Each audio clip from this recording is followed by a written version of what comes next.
Chairman of the Board of Regents, Dr. Benjamin Spiritu,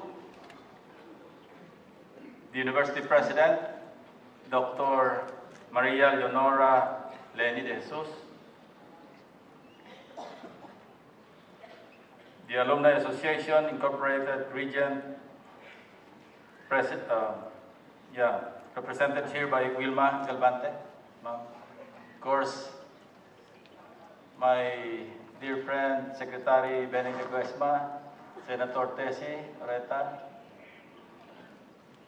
the other officials and college deans, parents, my dear graduates, ladies and gentlemen, good afternoon.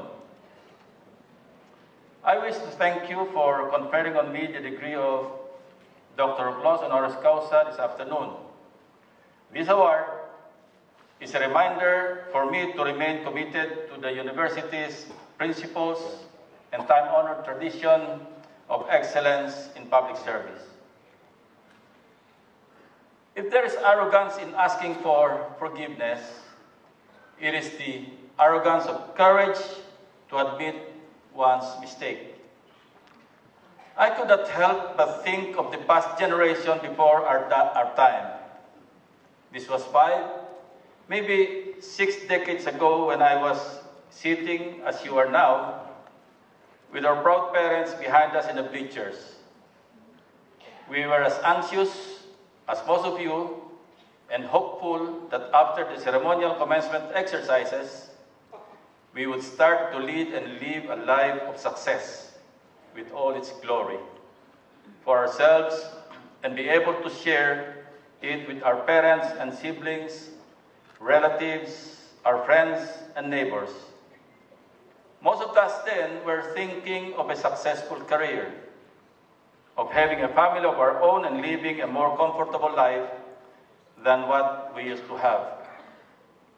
I do not remember if I gave a serious thought about my country and the generation that would come after us, to whom we would bequeath and leave behind a place in this world that they rightly deserve. In hindsight, I would like to think that that was a serious mistake. For that and more, I feel sorry that my generation has not only not done enough for you, we have in fact failed you. Let me enumerate and tell you why. 1, the generation before us made this country a model of development, second only to Japan among the East Asian economies. That was in the 1960s. South Korea was a land of peasants, and Singapore was not even a fifth-class state, with many of their undernourished children lining up for milk before going to class, while our beloved Philippines was one of Asia's industrial powerhouses. Now, look at our economy and where we are in terms of development. South Korea has Samsung, LG Electronics, Hyundai Motors, Kia, POSCO Steel, and many more. Singapore is Singapore. The Philippines has practically none. 2, gone are the days when we could swim in the rivers and lakes and enjoy the bluish seawater fronting the beaches all over the country because they were clean and cool. On our way to and from the rivers to swim and picnic, we would catch freshwater fish like dalag and hito in the rice fields because they were abundant. The air that we breathed was fresh and almost pure and clean, even in the main thoroughfares of the metropolis. Now, look at what we did to the environment, to our forests, our bodies of water, even to our air. 3, during those times, generosity was not uncommon, and we enjoyed peace and security. Libre kaming namumulot ng mga nahuhulog na hinog sa puno na prutas katulad ng mangga, bayabas, kaimito at sinikwelas dahil wala namang bakod ang karamihan ng mga bahay at bakuran at payag naman ang mga may-ari ng mga puno at halaman, wag lamang daw naming pipitasin ang mga bungang kahoy kahit abot kamay lamang mula sa lupang aming tinutuntungan. Nowadays, we do not feel that kind of security anymore. When we build our houses, we make sure our fences are high. Our doors are double locked, especially at night. We do not welcome strangers and instinctively regard them as threats to life and property. For honesty then was almost a way of life.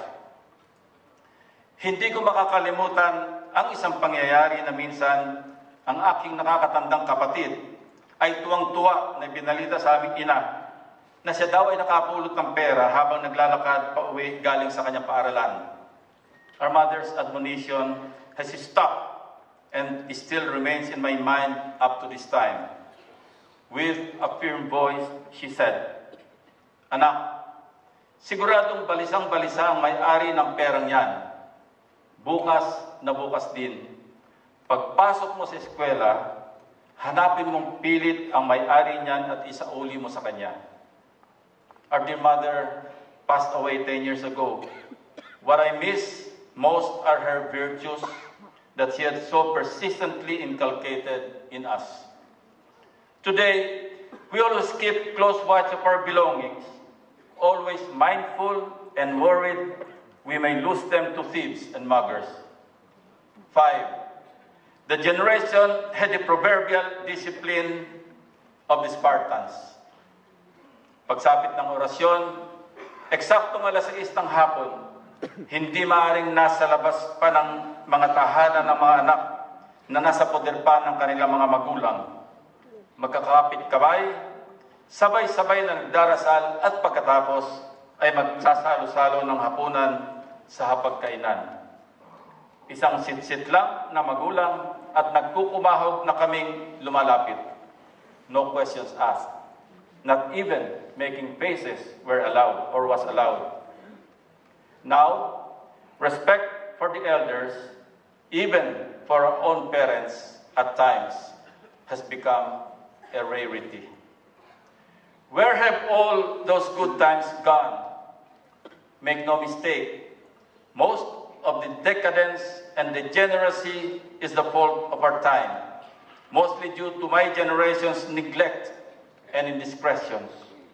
Sadly and regrettably, we have very little time left in us to undo and rectify our omissions.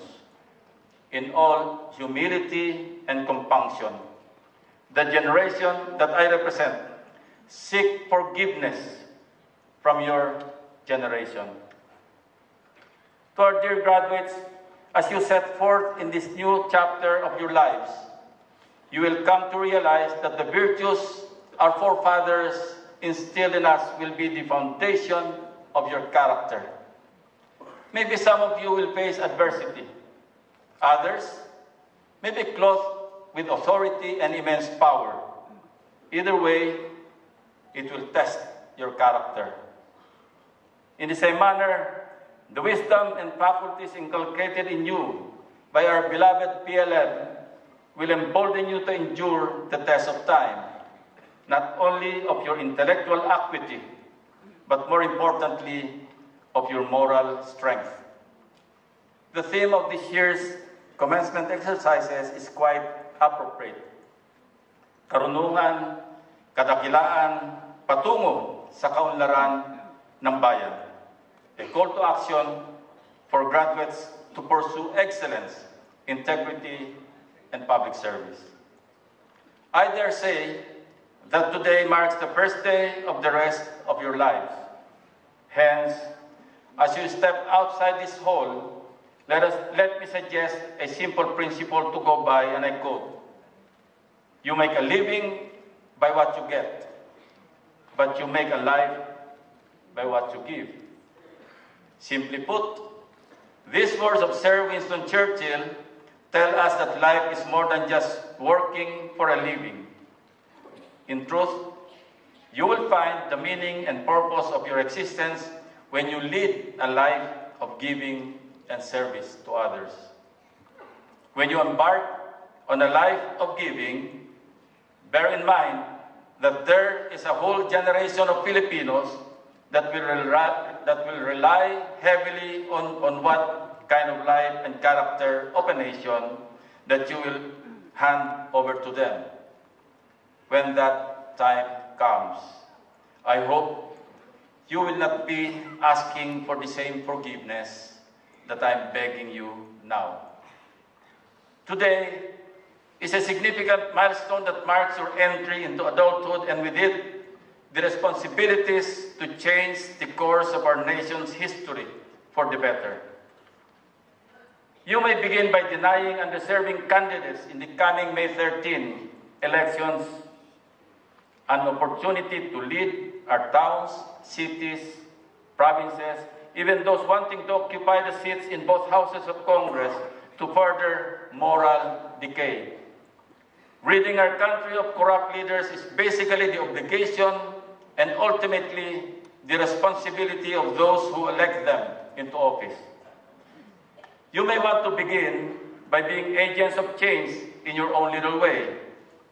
It begins with your deep sense of responsibility to the generation that will come after you, and not commit our mistakes that put our country where it is not supposed to be. Ours is a generation that failed. For the sake of those who will follow yours, please don't fail them. As we bid you to go forth, I urge you to never forget that you were once pamantasan ng lungsod na Manila Scholars, reared and kindled with idealism by this institution and made accountable to serve the interest of our countrymen. Finally, as you pursue wisdom and integrity for the good of the nation, I wish to leave you with the wise words of one philanthropist, W. Clement Stone, and I quote, "Have the courage to say no. Have the courage to face the truth. Do the right thing because it is right. These are the magic keys to living your life with integrity," unquote. Congratulations to the graduating class of 2019. Mabuhay ang pamantasan ng lungsod ng Maynila. Again, our sincere gratitude to Senator Panfilo M. Lacson Sr. for being a living testimony on what one can achieve and do for himself and for others. You have made these graduation rites meaningful and significant. At this juncture, we shall now proceed to the presentation of the token of appreciation. Again, may we call the Chairman of the Board of Regents, Honorable Dr. Benjamin I. Espiritu, together with our University President, Dr. Maria Leonora Vasquez de Jesus, to present the token of appreciation to our distinguished honoree.